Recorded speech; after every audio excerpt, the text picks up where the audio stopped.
yang siap untuk mendengarkan firman. Sama-sama kita katakan, amin. Shalom saudara yang ada di tempat ini dan yang ada di rumah. Saya percaya saudara yang ada di rumah dan di tempat ini semuanya dalam keadaan sehat. Semua karena ada perlindungan Tuhan yang luar biasa. Hari-hari ini saudaraku, saya mau katakan banyak sekali orang-orang yang takut. Hari-hari ini saya mau katakan banyak sekali orang-orang yang cemas. Tapi sebelum masuk dalam firman, baik saya akan memperkenalkan diri saya dulu. Nama saya Debbie ya, tapi bukan Debbie Oma Irama. Debbie Sani. Ya, asal saya dari papa saya orang Ujung Pandang, mama saya orang Kupang. Jadi kalau kulit saya hitam tapi manis toh. Oh haleluya. Saya senang dengan kulit saya karena orang-orang dunia bilang begini, kulit saya eksotik. Oh haleluya. Saya percaya apapun yang Tuhan berikan kepada saya ini adalah hal yang luar biasa. Biar begini-begini saudara, saya diekspor dari sorga. Haleluya. Saya dari Depok, ya jauh juga dari tempat ini. Saya mau katakan nama Debbie di Depok itu banyak, tapi Debbie yang ini berbeda. Karena apa? Saya limited edition. Haleluya. Mata minimalis, hidung ekonomis. Haleluya. Saudaraku yang kekasih, ada firman Tuhan, hati yang gembira adalah obat yang manjur. Saya adalah orang yang selalu bersuka cita karena saya tahu saya tidak pernah sendiri. Ada Yesus yang beserta dengan saya. Haleluya. Hari ini saya akan membawakan satu tema, from fear to faith. Dari ketakutan menjadi memiliki iman yang sangat besar. Saudaraku, di antara kita ada yang takut apa? Ada seorang yang bernama Kathy Mendrano, dia menyelidiki saudaraku, orang-orang itu takutnya apa aja sih? Ada yang takut akan ular, ada yang takut akan ketinggian, ada yang takut juga dengan laba-laba, dan banyak sekali saudara. Dan hari-hari ini kita semua pada ketakutan yang namanya pandemi COVID-19. Tapi mari saudaraku, selama kita punya Yesus, selama kita mengikuti protokol kesehatan, kita percaya bahwa Tuhan menjaga setiap kita. Haleluya. Oh haleluya. Kalau saya mungkin saudara tanya, saya takut apa? Saya katakan saya takut ketinggian. Tapi saya punya Tuhan yang besar. Tuhan bawa saya naik terbang terus saudara. Sehingga ketakutan akan ketinggian itu bisa saya atasi. Ketakutan itu apa sih saudara? Ketakutan adalah salah satu senjata dari iblis untuk menyiksa kita. Saya ulang lagi sekali. Ketakutan adalah salah satu senjata iblis, digunakan iblis untuk menyiksa saya, menyiksa saudara, dan dia mengendalikan perilaku kita. Nah, mari hari ini kita belajar supaya kita bebas dari rasa takut. Ya, supaya apa? Kalau kita bebas daripada rasa takut, kita akan memperoleh yang namanya kelegaan. Kita akan memperoleh yang namanya kemenangan. Nah, ketakutan itu didefinisikan adalah bukti nyata tanpa bukti palsu tampak nyata. Sering sekali kita takut, tapi pas hari kejadiannya, puji Tuhan, Tuhan tolong kita. Nah, Mazmur 27 ayat 1, saya ulang karena ini offline dan online, jadi saya suka ulang. Mazmur 27 ayat 1 dari Daud saya bacakan. Tuhan adalah terangku dan keselamatanku. Kepada siapakah aku harus takut? Tuhan adalah benteng hidupku. Terhadap siapakah aku harus gemetar? Di Amsal 2 ayat 7 dikatakan ini. Saya suka sekali ayat ini juga. Ia menyediakan pertolongan bagi orang yang jujur, menjadi perisai bagi orang yang tidak bercela lakunya. Saudara, perisai itu alat untuk apa? Perisai adalah alat untuk tameng kita, saudara. Perisai itu untuk apa, saudara? Untuk melindungi hidup kita, saudaraku. Nah, kalau saudara ingat di masa lalu, saudara, orang tuh kalau berperang pasti pakai yang namanya perisai. Iya kan? Dia pasti pakai namanya perisai. Nah, yang namanya perisai itu harus kuat. Yang namanya perisai itu harus bisa membentengi diri kita. Sehingga ketika ada serangan daripada musuh saudara, dan kita pakai tameng itu, tidak akan bisa menembus kita. Karena ada yang namanya perisai. Makanya dikatakan gini, menjadi perisai bagi orang yang tidak bercela lakunya. Wow. Nah, setiap manusia, tidak ada dusta di antara kita, pasti pernah mengalami yang namanya masa-masa kelam. Saya juga pernah mengalami yang namanya masa-masa kelam. Nah, saudaraku, ingat enggak pada zaman itu Musa, iya kan? Yang nama itu namanya Nuh, Nabi Nuh. Ketika itu Nuh membangun bahtera, saudaraku, dan turun air bah. Saya singkat saja, dan saya percaya itu menimbulkan trauma bagi yang namanya Nuh, Nabi Nuh. Apa yang terjadi setelah melewati yang namanya badai, setelah melewati yang namanya air bah itu. Nah, Nuh setiap melihat yang namanya awan hitam, tentu dalam hatinya dia juga merasa trauma. Dan dia minta kepada Tuhan satu jaminan yang namanya jaminan keamanan. Iya enggak, saudara? Jaminan keamanan. Dan kita lihat yuk Kejadian 9 ayat 13. Nanti saya akan memperdalam lagi. Kejadian 9 ayat 13. Busurku kutaruh di awan, supaya itu menjadi tanda perjanjian antara aku dan bumi. Busur di sini yang dimaksudkan adalah pelangi. Siapa pernah lihat pelangi? Semua pasti pernah lihat pelangi ya. Yang ada di tempat ini dan yang ada di rumah pasti tahu yang namanya pelangi. Yang namanya Nabi Nuh, ketika dia lihat pelangi, dia merasa ada kelegaan. Karena apa? Itu janji Tuhan terhadap dia, bahwa tidak akan lagi ada yang namanya air bah. Itu Nuh. Bagaimana dengan kita? Jaminan keamanan apa yang Tuhan berikan kepada saudara dan saya? Tentu kita bertanya, jaminan apa yang Tuhan berikan kepada saudara dan saya? Jaminan yang Tuhan berikan kepada saudara dan saya adalah salib Kristus. Ada amin? Setiap kita melihat salib itu, kita tahu kita sudah ditebus oleh darahnya. Setiap kita melihat salib itu, kita tahu bahwa saudara dan saya ada perlindungan yang aman bersama dengan dia. Haleluya, saudaraku. Salib Kristus itu menjadi perisai bagi saudara dan saya.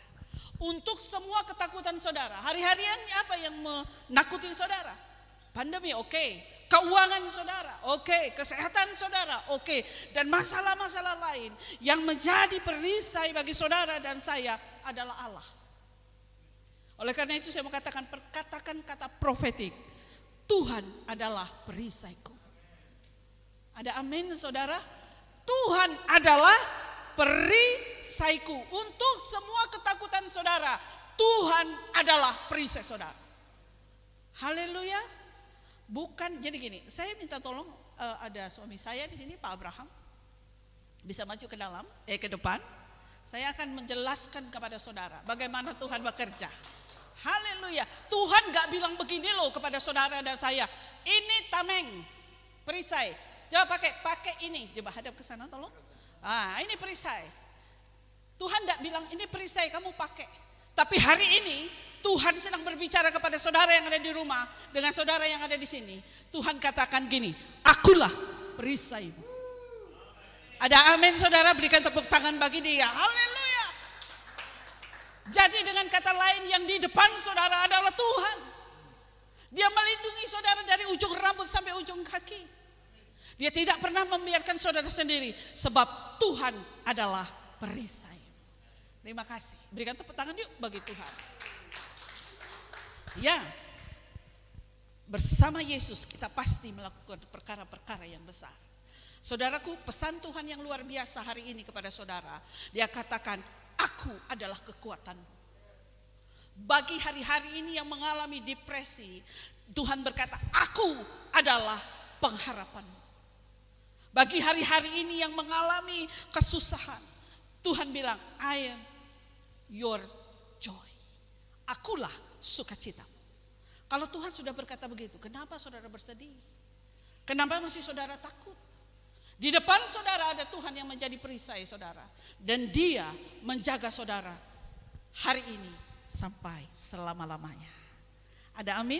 Ada 4 prinsip yang akan memindahkan kita dari rasa takut menjadi punya iman yang besar. Yang pertama, iman berfokus pada Tuhan, bukan pada masalah saudara. Saya ulang, iman berfokus pada Tuhan, bukan pada masalah saudara. Sudah waktunya hari ini saudara beralih dari ketakutan sampai memiliki iman yang sangat besar. Ada amin? Mazmur 16 ayat 8 yuk. Mazmur 16 ayat 8. Aku senantiasa memandang kepada Tuhan. Ketika Ia berdiri di sebelah kananku, aku tidak goyah. Kalau saudara berfokus kepada Tuhan, kelemahan saudara disatukan dengan kekuatan Tuhan, saudara yang lemah akan jadi kuat. Ada amin saudaraku? Ya, saya mau katakan jangan mau dibombardir oleh iblis saudara. Dengan segala ketakutan-ketakutanmu. Kalau saudara memiliki ketakutan yang berlebih saudara bisa membuat saudara tawar hati. Tapi saya percaya di sini adalah orang-orang yang hidupnya ditolong oleh Tuhan. Karena gini, Yesus bilang tinggallah di dalamku. Tinggallah di dalam Tuhan. Artinya apa? Saudara perlu beristirahat. Bukan berarti saudara enggak kerja-kerja. Dari segala pikiran-pikiran yang menghantui saudara, dari segala ketakutan saudara itu, Tuhan izinkan saudara untuk beristirahat. Tuhan yang bekerja bagi saudara dan saya. Haleluya.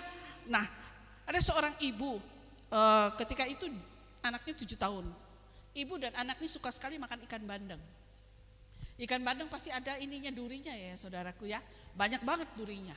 Nah, saudaraku yang kekasih dalam nama Yesus, biasanya ketika makan ikan bandeng dengan ibunya selalu memilih mana duri, mana daging. Ya. Sampai dia besar berusia 12 tahun, ketika makan bersama ibunya berkata, sekarang ikan ini tidak lagi mama pisahkan antara daging dan tulangnya. Kamu pisahkan sendiri.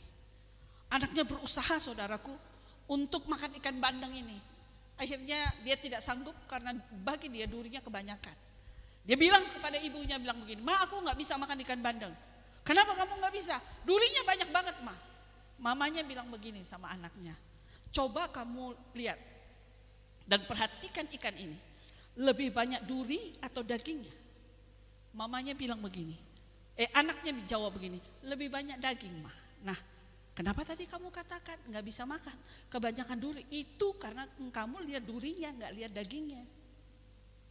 Saya mau katakan kepada saudara, jangan lihat masalahmu. Jangan matamu hanya ke fokus masalahmu. Mata saudara dan saya harus memandang ke surga. Berikan yuk tepuk tangan bagi dia. Ya, fokus kepada Tuhan. Makanya Daud tuh ngajar kita luar biasa loh. Di Mazmur 16 ayat 8, Daud berkata, aku senantiasa memandang kepada Tuhan, karena Ia berdiri di sebelah kananku, aku tidak goyah. Hari-hari ini kalau saudara mengalami ketakutan, mata saudara, fokus saudara kepada siapa? Daud mengajarkan kita, mataku memandang kepada, fokus kepada Tuhan, maka Tuhan sedang berdiri di sebelah kanan saudara dan saya. Haleluya. Amin saudaraku. Jangan fokus pada satu pintu yang tertutup. Di sebelah banyak pintu yang terbuka buat saudara. Haleluya. Sebenarnya gini loh, takut itu dalam bahasa aslinya namanya yare. Katakan yare. Yare itu, kalau saya bilang yare itu artinya takut ya saudaraku. Rasa takut itu juga Tuhan izinkan ada dalam hidup kita. Kalau enggak Tuhan izinkan dalam hidup kita, saya baru-baru ini ajak anak-anak saya ke Taman Safari saudara. Kalau enggak ada yare dalam hidup saya, tentu pintu mobil ketika masuk dalam singa, ya kan? Pasti ada singa kan di sana. Masuk kan, kita kan enggak boleh mengeluarkan alat tubuh kita kan. Kalau sudah masuk dalam zonanya singa. Kalau enggak ada yare dalam hidup saya akan buka pintu mobil, saya datang begini. Nah, singa akan makan saya kan gitu ya. Maka Tuhan izinkan ada yare dalam hidup saya dan saudara. Kalau tidak ada yare dalam hidup saya akan lompat dari sini ke bawah. Saya akan nyebrang dengan sembarangan. Kenapa sih Tuhan izinkan ada yare dalam hidup saudara dan saya? Gini loh saudara, jangan sampai ketakutanmu melebihi iman. Imanmu harus lebih besar dari rasa takut itu. Mengerti sampai di sini Bapak Ibu? Ya saudara. Kepada Allah aku percaya dan aku tidak takut. Saudara ingat gak di Nabi Elisa ketika itu dikepung oleh tentara Aram saudara. Dia punya yang namanya bujang saudara. Membangunkan dia, dikatakan begini, celaka. Tentara Aram sudah mengepung kita. Elisa bilang ini, berdoa kepada Tuhan dan dibukakan matanya. Ketika bujangnya terbuka matanya, dilihat yang namanya kuda berapi sedang menjaga mengelilinginya. Wow, saudara dan saya sedang dijaga Tuhan hari-hari ini. Jangan takut, berikan tepuk tangan yuk bagi dia. Haleluya. Saudara, Allah tidak ingin kita dilumpuhkan oleh ketakutan. Allah tidak ingin sampai kita ditaklukkan oleh yang namanya ketakutan. Mungkin saudara berkata demikian, bagaimana saya tidak takut? Keuangan makin hari makin menipis. Saya sudah layani Tuhan, saya sudah giat untuk Tuhan. Mana berkatnya Tuhan? Saudara jangan tanyakan begitu. Karena begini loh saudaraku, saya mau katakan kepada saudara. 2 tambah 2 berapa? 4 toh? Iya kan? Itu hitungan dunia. Tapi hitungan surga, 5 tambah 2 sama dengan 5.000. Nah, ngerti gak nih? 5 roti 2 ikan bisa kasih makan 5.000 orang. Kalau kita di dalam Tuhan saudaraku, jangan takut ketika keuanganmu sedikit dan jangan cepat minta-minta. No, warga kerajaan itu tidak minta-minta. Warga kerajaan itu memberi. Ketika engkau memberi saudara, engkau powerful. Tapi ketika engkau menerima, engkau powerless. Mungkin engkau bisa berkata, saya gak punya apa-apa bu. Tapi paling tidak saudara punya senyuman untuk diberikan kepada orang. Saudara punya doa untuk bisa diberikan kepada orang. Saudara bisa melayani Tuhan. Itu sudah luar biasa di hadapan Tuhan. Haleluya. Saya sudah hampir, dari kecil saya itu sudah melayani Tuhan. Tapi tidak pernah sedikit pun, sedetik pun Tuhan tidak akan pernah kasih makan saya. Ada amin saudara. Saya masuk lembah, saya mengalami hal-hal yang tidak enak. Tapi saya tetap makan. Tidak pernah saya tidak diberi makan oleh Tuhan. Karena saya tahu ketika saya melayani sungguh-sungguh, saya melayani dengan tidak ada tanda petik yang lain. Saya melayani Tuhan dengan tulus hati. Tuhan tidak pernah kekurangan cara untuk menolong saya. Berikan tepuk tangan bagi dia. Haleluya. Ya, jangan takut. Saya mau katakan surga tidak pernah kehabisan stok untuk menolong saudara. Surga tidak pernah kehabisan stok untuk memulihkan saudara. Oleh karena itu saya mau katakan bangkit. Kalau hari ini engkau belum memperoleh apa yang engkau inginkan, sabar. Tetap layani Tuhan dengan giat. Sebab Tuhan tidak pernah berhutang bagi orang yang sungguh-sungguh melayani dia. Ada amin saudaraku. Yang kedua, iman percaya pada waktu Tuhan, bukan waktu saudara. Umur saya cerita, bukan cerita lagi, sudah lolos 50 tahun. Orang tuh maunya apa-apa sekarang yang instan. Doa sekarang mau dijawab sekarang. Pelayanan sekarang mau dapat berkat sekarang. Saudara, zaman saya dulu kalau mau setrika, saudara baju, bakar arang dulu. Habis itu zaman dulu ada setrikaan yang terbuka begini tuh. Baru dimasukkan ininya dicepel di ini, langsung tutup, kita harus setrika cepat. Saya makanya paling enggak suka kalau lihat anak pelayan Tuhan jalan. Kemana? Pelayanan. Orang enggak semangat sekali. Saya kalau jalan tuh semangat saudara, karena dari kecil saya diajar sama ibu saya untuk semangat gitu loh. Kalau nyapu tuh enggak bisa senyum. Enggak bisa saya. Mama saya bilang, kalau nyapu tuh hidup-hidup. You know hidup-hidup, semangat. Kerja di ladang Tuhan juga semangat. Ada amin saudaraku. Jangan manja, kiri kanan bilang jangan manja. Yes. Semangat. Kalau kita enggak, Tuhan tuh semangat loh memberkati saudara dan saya. Ini hidup ini kita dari Tuhan, semangat. Jadi pelayan Tuhan di tempat ini, semangat. Amin saudaraku. Zaman dulu itu mau masak pakai kayu api. Enggak ada yang eng-eng. Banyak sekali orang yang tidak menerima berkat Tuhan karena apa? Enggak sabar. Oleh karena itu saya mau katakan sabar. Saul ditolak oleh Tuhan juga karena apa? Dia enggak sabar. Padahal rancangan Tuhan untuk Saul itu luar biasa. Tapi karena tidak sabar seperti itu, janjinya tidak digenapi dalam hidupnya. Hari-hari ini mungkin saudara tidak sabar, saya mau katakan tetap sabar dalam Tuhan. Tuhan tahu kapan waktu yang terbaik bagi saudara dan saya. Berikan yuk tepuk tangan bagi dia. Ada satu keluarga di Betania, ada Maria, ada Lazarus, ada Marta, saudara. Itu adalah keluarga yang mengasihi Yesus dan Yesus juga mengasihi mereka. Apa yang terjadi ketika Lazarus sakit? Mereka beritakan kepada Yesus bahwa Lazarus sakit. Bukannya Yesus tepat menolong yang namanya Lazarus, tapi Yesus sengaja tinggal 2 hari lagi, saudara. Dikatakan sengaja tinggal 2 hari lagi. Wow, sampai akhirnya apa? Lazarus mati. Kenapa Yesus enggak segera cepat menolong? Wow, Yohanes 11 ayat 15a. Tuhan Yesus bilang begini, tetapi syukurlah aku tidak hadir pada waktu itu, sebab demikian lebih baik bagimu supaya kamu dapat belajar percaya. Jika hari ini Tuhan belum menjawab doa saudara, saya mau katakan Tuhan sedang melatih saudara untuk belajar percaya. Ada amin? Ya sekali lagi saya mau katakan, kenapa Tuhan tidak menolongku dalam waktu yang dekat? Kenapa Tuhan biarkan aku? Kenapa Tuhan biarkan aku menangis? Kenapa Tuhan biarkan aku mengalami yang namanya kerugian? Saudaraku, Tuhan sedang melatih saudara untuk belajar percaya. Dan saudara juga melatih diri untuk menjadi dewasa dalam segala hal. Ya saudaraku, ada amin saudaraku? Ya. Kenapa sih Tuhan seakan terlambat menolong saudara dan saya? Yang pertama, supaya nama Tuhan dipermuliakan. Yang kedua, tadi saya katakan supaya kita belajar percaya. Yang ketiga, supaya karakter kita menjadi lebih dibentuk menjadi dewasa lagi.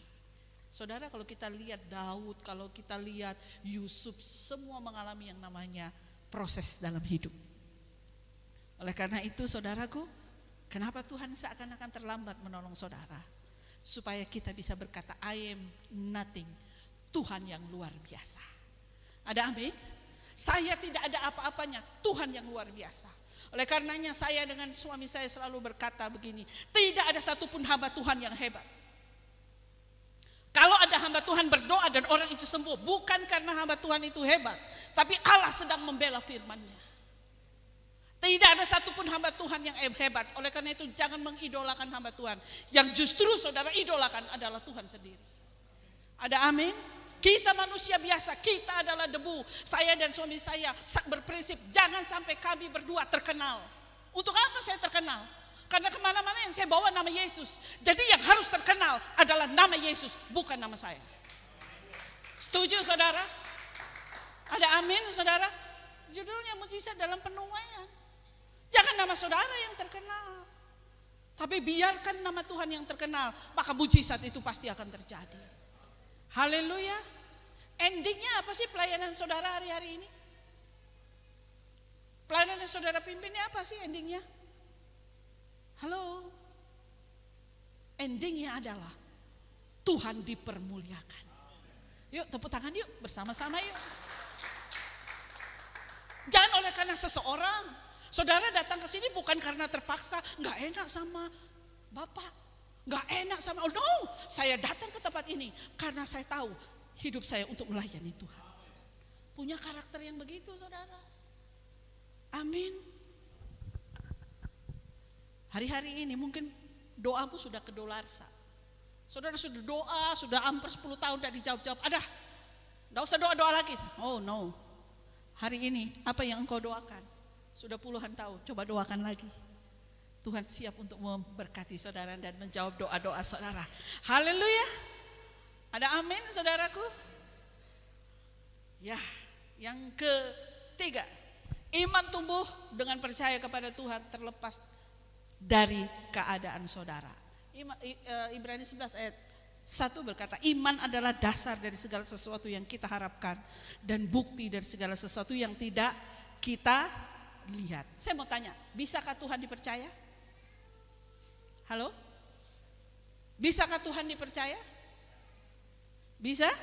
Amin. Bisakah Tuhan dipercaya? Saya mau katakan bisa. Saya memilih percaya kepada Tuhan.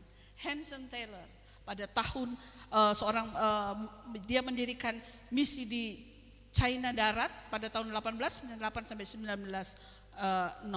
Dia mengalami penderitaan saudara.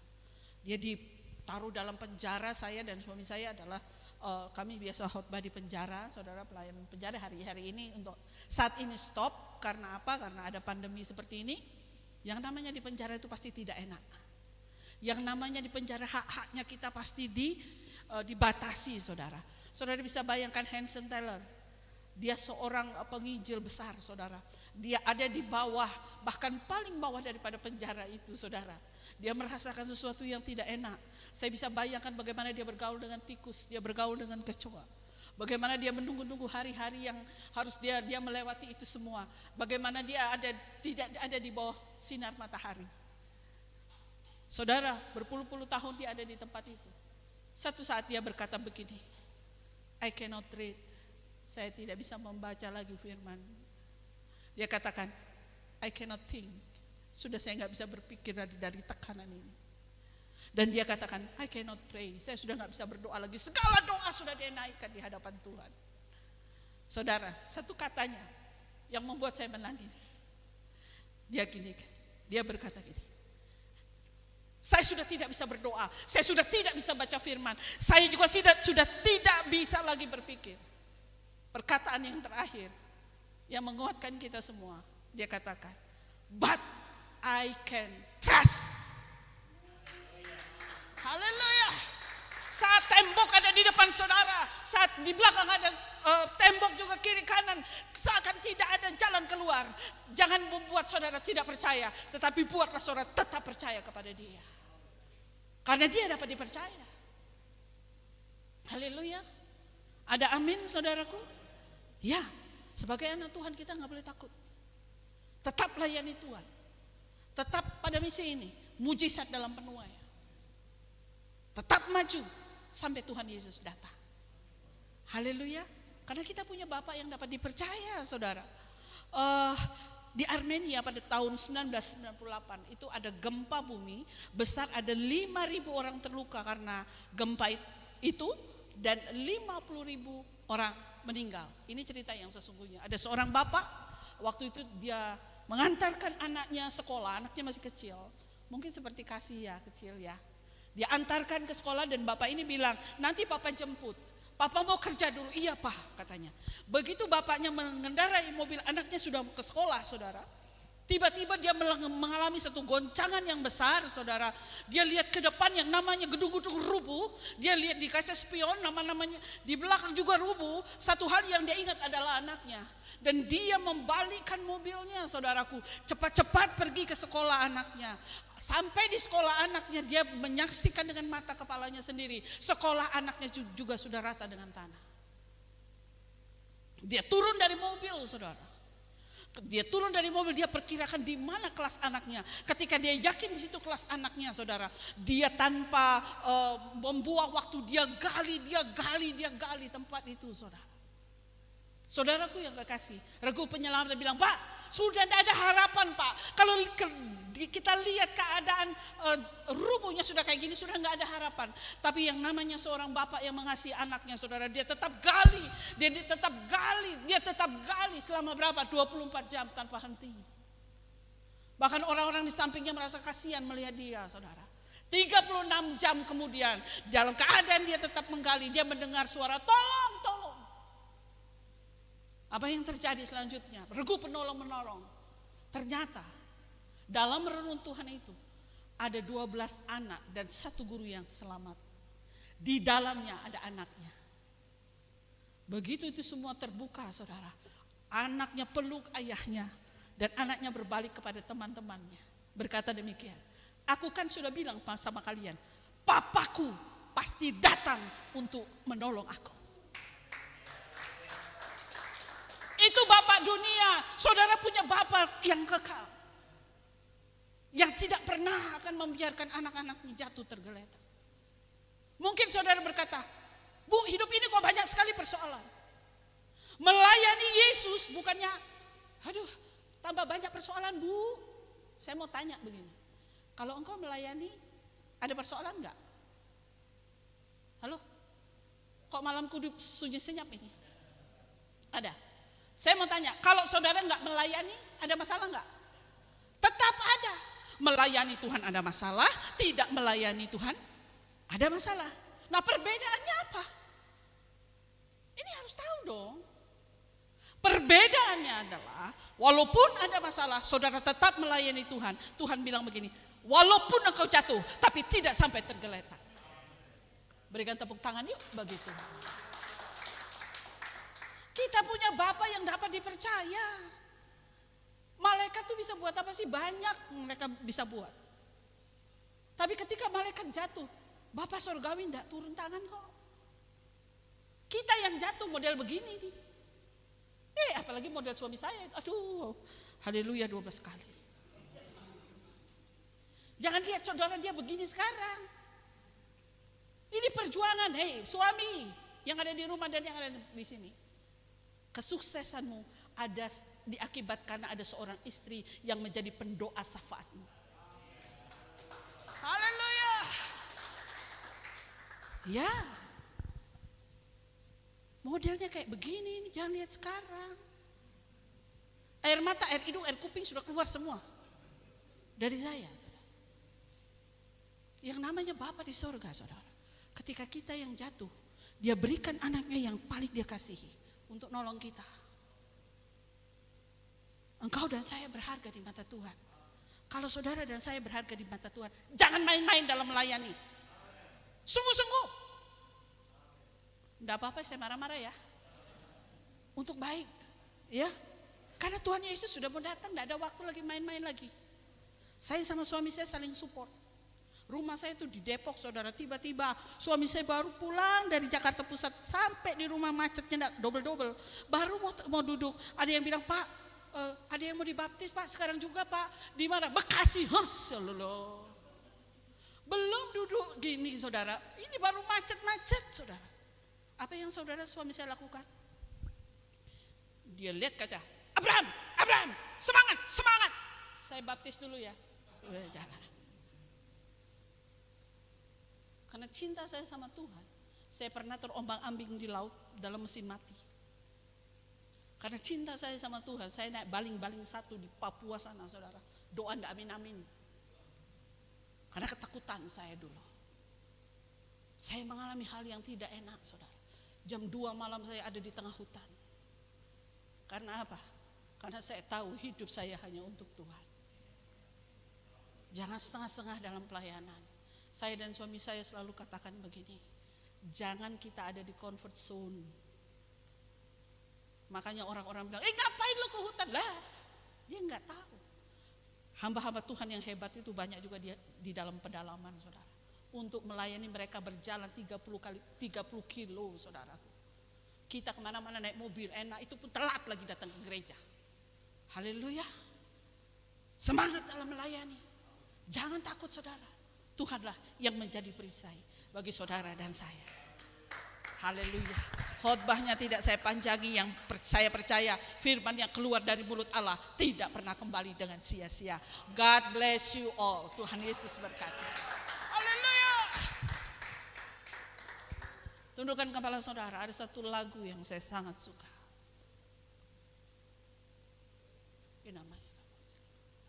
Tuhan sedang bekerja, Tuhan sedang melawat saudara. Jangan takut saudara, imanmu mesti diperbesar. Jangan ketakutanmu yang mesti diperbesar. Fokuskan matamu hanya kepada Allah Bapa di surga. Dan percayalah, Dia tidak pernah terlambat untuk menolong saudara dan saya. Haleluya. Haleluya. Sisa hidup yang Tuhan berikan kepada kita, biarlah kita gunakan untuk hormat dan kemuliaan namanya. Jangan main-main lagi saudara. Ketika engkau sungguh-sungguh dalam Tuhan, tidak ada yang tidak bisa diselesaikan oleh Dia. Mujizat itu pasti ada. Pertolongan Tuhan itu pasti ada dalam hidup saudara.